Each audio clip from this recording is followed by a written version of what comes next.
Good afternoon, I'm Williams Bryan, and this is the CIMUN News Network and the Global Action News Squad.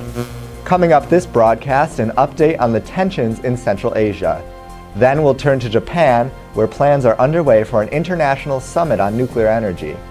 Later, a string of violent gang rapes in India and a failed suicide bombing at the U.S. Embassy in Kabul. This is CNN. Let's turn to an update on the tensions in Central Asia. The current situation indicates that the situation is only getting worse. The controversial Rogan Dam along the Volch River in Tajikistan that was under construction has been damaged. Last night around 12:15 a.m. an explosion went off on the construction site. Our sources indicate that an Uzbek activist group has claimed responsibility for the explosion, but government officials have yet to make a statement. The dam has become a symbol of the tension between the two ethnic groups. In light of the recent meltdown in Japan, plans are underway for an international summit on nuclear energy. The conference is being held in Kyoto in commemoration of the third-year anniversary of the Fukushima disaster. Participants will be discussing whether nuclear energy violates the Treaty on the Non-Proliferation of Nuclear Weapons.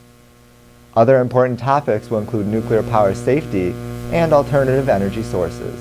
A string of violent gang rapes has occurred by multiple coal and uranium mine workers in Jharkhand, India. One of the victims includes the wife of a Pakistani venture capitalist with close ties to high-ranking government officials. These recent attacks and incidents have left the state in complete turmoil.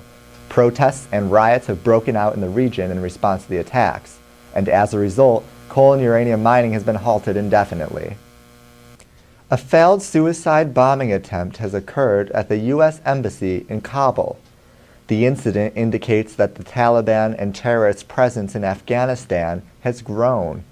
Sources tell us that the U.S. military is deliberating whether to send troops in to secure the area. Experts cannot determine whether the U.S. presence will stabilize the region or further increase tensions with the Taliban. Even under the pretense of military involvement being purely for security purposes, Afghan officials have stated that they hope any action by the U.S. would be under bilateral measures.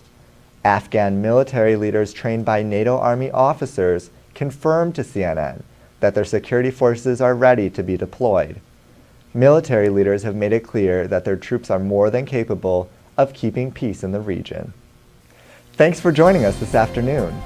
Watch every episode of CNN on CIMUN Live and on Channel 3 on any hotel television. Follow all the action on Twitter at #CIMUN and follow us at CIMUN Mundo. Thank you for tuning in to the CIMUN News Network, where the news is hot and the reporters are hotter. This is Williams Bryan for CNN, signing off.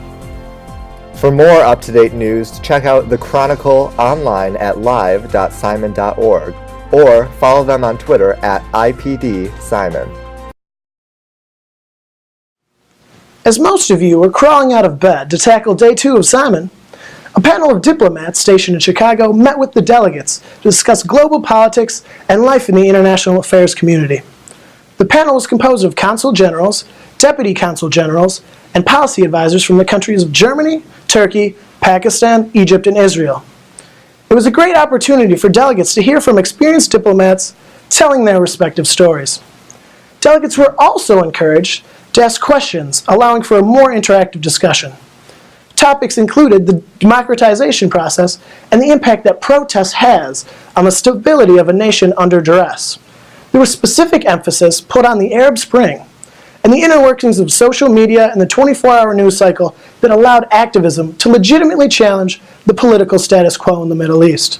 This is Chet Phillips, signing off.